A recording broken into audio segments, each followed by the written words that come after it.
are going to do. So this is our last topic, last lesson for, adungog lang ko ninyo. Yes, ma'am. Yes, ma'am. Okay. So this is lesson for the subject para karon next semester. The only thing left to do for HPC 201 is to answer one activity, one mastery test, and we'll have the final exam on Wednesday para ano nga subject. Just like to remind everyone sa katong wala pa lang mga outputs and activities like essays post, you have until next week, December 17, and then after Friday next week, December 17, dili na nako graduate ang mga malate pagyod og submit. So you only have 10 days to compute your grades and upload it sa portal. So by January first week or second week, pwede na ninyo ma-view inyong grades. And if you receive no grades from me, contact me immediately so that you can comply with the necessary requirements. Okay? You only have one semester to comply any incomplete grades or no grades before the system automatically give you a grade 5. Sabtan ra, people.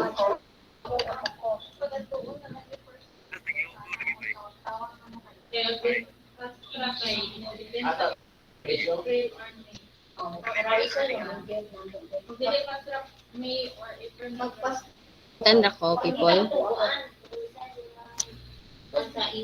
Imong background among madungog, ma'am. Ay, yung background. I'm sorry.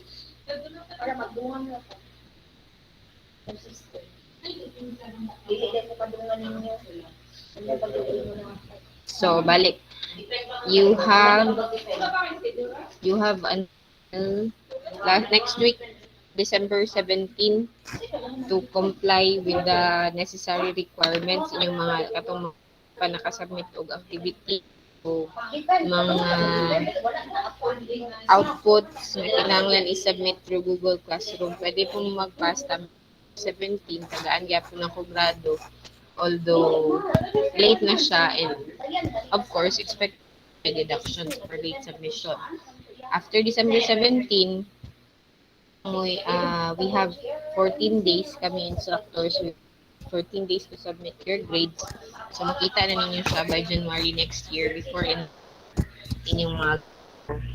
And if ever nga dili mo wala naka-reflect ito nga grade from me for this subject, contact me immediately to comply necessary requirements kay ang INC or ang NG is valid only for semester. After one sem, automatic failing grade na ang mo-reflect sa inyong portal. Nakuha rin ninyo? Yes, ma'am. Yes, ma'am. Sige. Let's proceed to the discussion for the last lesson. Kung bora kay ni siya, people, I would just like to you how to get or to use properly as well as source out tourism destination information. So, tourism destination information, this is vital and important in our industry. Syempre, to be kept updated, current, and ng of accurate and relevant tourism destination information like necessary. Like karon nga pa necessary nga mga requirements for sa tawagan ni for travel when entering or when visiting a specific destination or site attraction. This it is required also for the development of travel itineraries and tour products na kinahanglan updated ka for tourism destination information. Now, how do we source out or who can we tap or contact to get uh, relevant tourism destination information?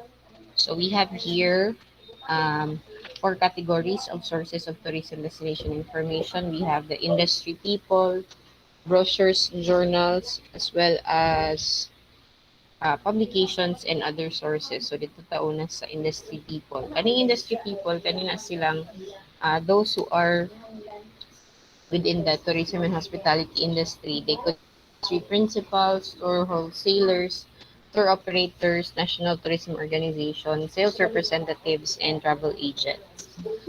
They they are the ones who are selling, creating tour products, tour they establish ng mga travel agencies. They they sell travel itineraries to convince them to visit tourism destinations or site attractions.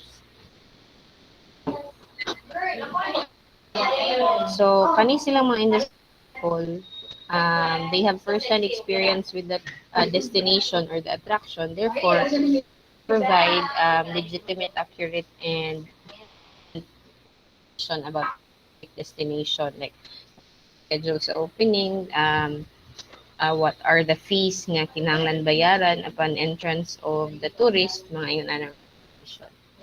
Then you can also source out information from brochures, travel journals, as well as the media. So we have here examples of travel journals, the Travel Trade and Travel Week. Also rely on news coming that we can read from the newspapers as well as televisions. So world news is important to travel industry personnel. We must know what is happening in the destinations worldwide, not only in our locality, but as well as all around the world, internationally, since this will have an impact on tourism products and services. Um, Pwede siya, we have updated with the current events happening around the world, around the country, as well as in our locality, to be able to adjust to certain mga happenings. Kung mahal ang gasolina, syempre the transportation from one to another will also be affected. So you can do price adjustment sa inyong tour package ninyo. Ano siya, maka-price adjust mo if na mga in case magmahal ang mga entrance fees. Ano. Then we also have here publications. Publications, we these are published nga mga books or reference guides. Uh, we have here atlas and maps. These are books containing maps that are essential to fully understand the relation in places. How do we get there? What types of views pwede na ito makita dito.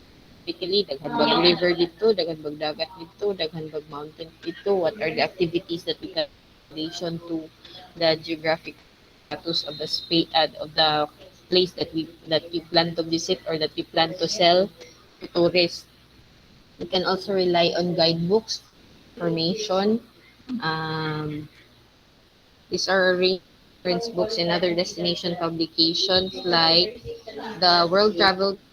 So many siyang mga examples ani, the World Travel Guide, the Travel Trade Visa Guide, as the TIM or the Travel Information Manual. Travel literature can also become tourism information. It covers personal travel narratives, kanini siyang mga blogs, BOLGS, ang kuan to ang mabasa based on the personal experience of travelers wherein they share unsa ilahang mga nasulayan dito, unsay mga recommendations nila, unsay mga feedback as well as reviews for destinations that they have visited.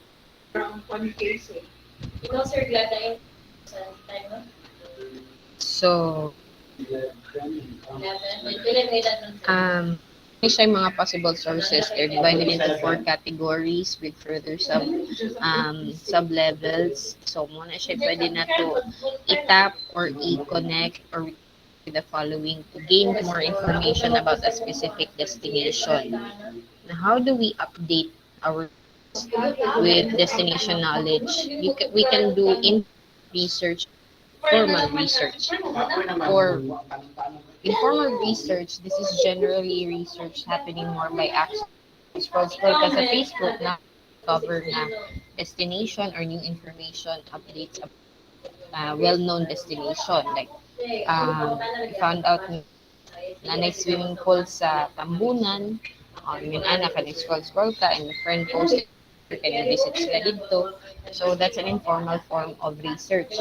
For formal research, on the other hand, this is more structured, has a deliberate intent na objective na gusto mahibawaan or i-follow. With formal research or activities are undertaken within a specific purpose in mind. So you have the following options when doing a formal research in updating your destination knowledge. You can discuss information with your colleagues, your coworkers. You can talk to your customers and ask them for feedback upon kung gusto maingon sa ilahang sa ilang pag-visit ang destination. Personal observation nimo pag-visit nimo dito or nag-tour ba po ka prior before kay because you want to experience firsthand before arranging a private travel itinerary nga imong ibaligya. You can also have informal discussions with friends and family. Informal discussions with friends and family and istorya-istorya mo. Nga, dito mi last week, i-share din mo yung experience sa imong family. Reading a magazine or mag-printed material for new information. And reading, listening to, or watching the local media like the TV and the social media. Undertaking general internet research is also a helpful option in updating your destination knowledge, as well as creating and distributing questionnaires if you want to dig deeper into the research that you conducting. It can also help you to attend conferences and seminars as well as launches of new products or services during the opening of new venues or new hotels, new attractions, as well as attending industry association functions. Muna siya makatabang sa tuatanan when we want to update our destination knowledge. If we want to be kana bitaw makasabay ka sa unsay mga recent updates or recent developments sa tourism industry. These are the things that we can do. You can also participate in familiarization activities nga kanang ikaw mismo musulay unsay ginabaligyaan nga resort before you recommend it to your customers or your prospective consumers, mga tourists. Then, once you've updated your knowledge, you can then relay the knowledge that you gain or the information na mo to your customers. So you can do it by advising of alert conditions when talking to customers. Like you learn na dili na open every day after the pandemic. Open every day ang Seven Seas na siya bagong opening hours, na anay prices, schedules, and timetables. So ano siya, one way of communicating with your customers. You can also mention to them new options like bagong development na ay bagong sites nga pwede ma-visit within Pagadian City or within Pagadian Sur. You can also ask them where they have already been and what they have already seen so that you can recommend other attractions. You can provide them with brochures, mga guidebooks or guide uh, give them your first-hand impressions about the attraction na pwede nilang adto na human naman sila visit sa ubang attractions. And then, prepare information packs. This can simply be an assortment of information brochures na ihatag mo automatic na sila na mamili kung sa gusto nila i-visit ang mga sites. Then you can also develop a series of tours. Like, mag-arrange ka from 8 a.m. Mag-breakfast sila di aning hotel kailan or aning restaurant, and then after we'll visit specific site within the city and so muna siya imuhang muna siya inyong pwede himuon to relay the information that you have gotten through your research, whether formal or informal, to your customer. Now, you can also relay the information to your colleagues by the following steps. You can verbally tell them, magchika-chika mo sa inyong office about what you have learned. If you own a tour operating business, ikaw ang manager, you can prepare and distribute a handout, like mag-print out ka o mura o handouts or simple paper na pwede basahon sa imong mga colleagues, sa imong coworkers para basa nila imong mga information nga na receive from nag-study ba karon, and then you can also replace and replenish internal displays, like mag-update ka sa prices ninyo sa unsa nga mga nabakay ma-develop nga bagong itinerary for a new site attraction. You can also arrange for a guest speaker na maoy mo sa staff nimo aron ma-inform sila mga updates sa tourism industry locally and internationally. Can you organize a visit to the venue or attraction? For example, nag-open og bago nga resort, pwede nga kamo adto dito so that they have first-hand experience, then they can sell the tour package that you are planning very well. Kaya na sila first-hand information and they can attest to the experience.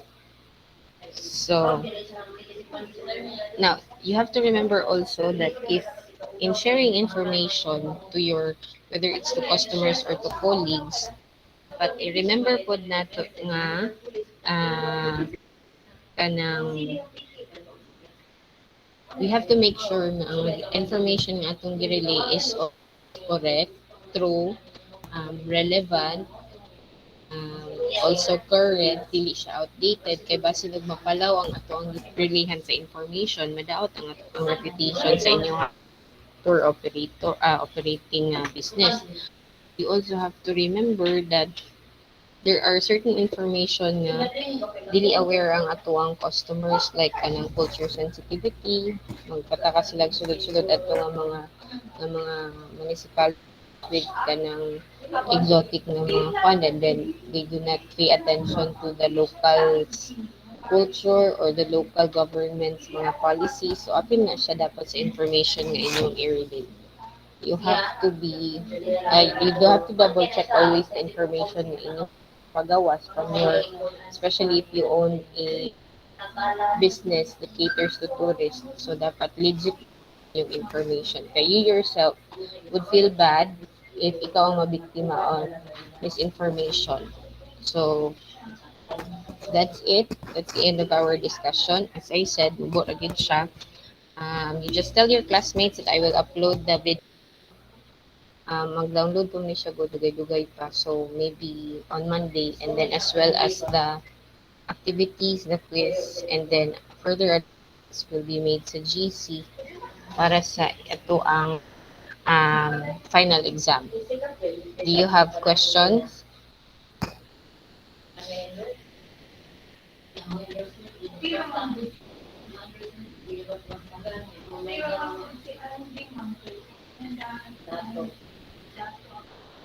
Questions, everyone?